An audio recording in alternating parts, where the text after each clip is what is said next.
எட்டாவது திருப்பாவை. கீழ்வானம் வெள்ளென்று. ராகம் தன்யாசி.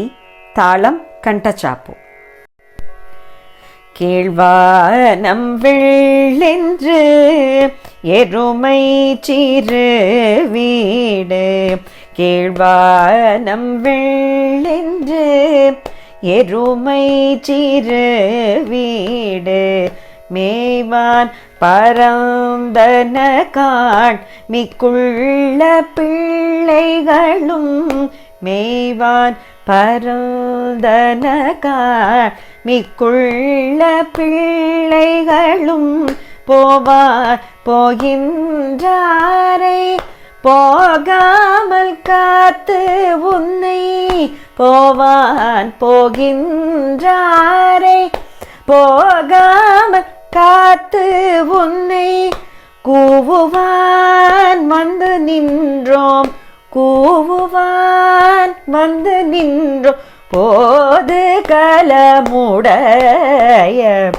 கூவுவான் வந்து நின்றோம் போது கலமுடைய. பாவா எழுந்திராய் பாடி பறை கொண்டு. பாவா எழுந்திராய் பாடி பறை கொண்டு. மாவாய் பிளந்தானை மல்லரை மாட்டிய.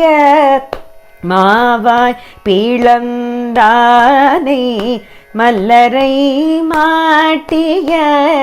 தேவாதி தேவனை சென்று நாம் சேவித்தால்.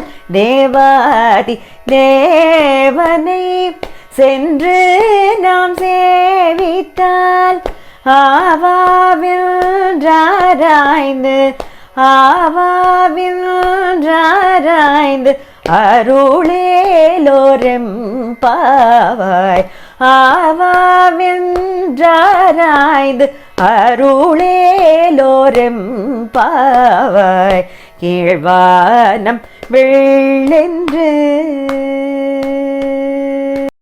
இன்று மார்கழி மாதம் 8ஆம் நாள்.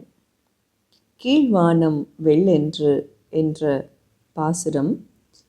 இதன் பொருளாக, அன்பிற்குரிய தோழியே, பொழுது புலர்ந்து விட்டது, விரைந்து நீராட எழுந்து வருவாயாக என்று தோழி அழைக்கின்றாள். அவ்வாறு அழைக்கும்போது அவள் கருத்திருந்த வானம் கீழ் திசையில் கூட வெளுத்துவிட்டது.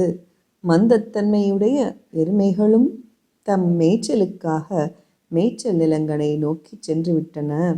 நம்முடைய தோழியர்கள் அனைவரும் நீராடுவதற்காகவும் உன்னோடு கோயிலுக்கு செல்லவும் காத்து நிற்கின்றார்கள். அவர்களை போகாது தடுத்து நிறுத்தி உன்னை கூவி அழைக்க வந்துள்ளோம்.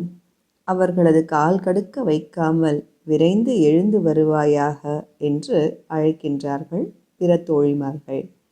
மேலும் கண்ணனின் லீலைகளை பற்றி எடுத்துரைக்கின்றாள் ஒரு தோழி.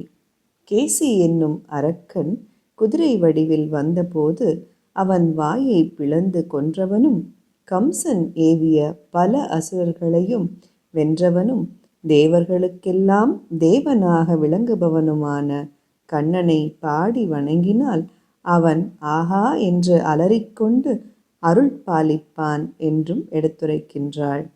மேலும் அவன் அருள் கிடைத்தால் நம்மை குற்றமும் பாவமும் செய்ய தூண்டும் ஆசை என்னும் அசுரனையும் மமதை என்னும் மல்லனையும் நாம் வென்றுவிடலாம் என்றும் குறிப்பிடுகின்றார் ஆண்டாள் நாச்சியார்.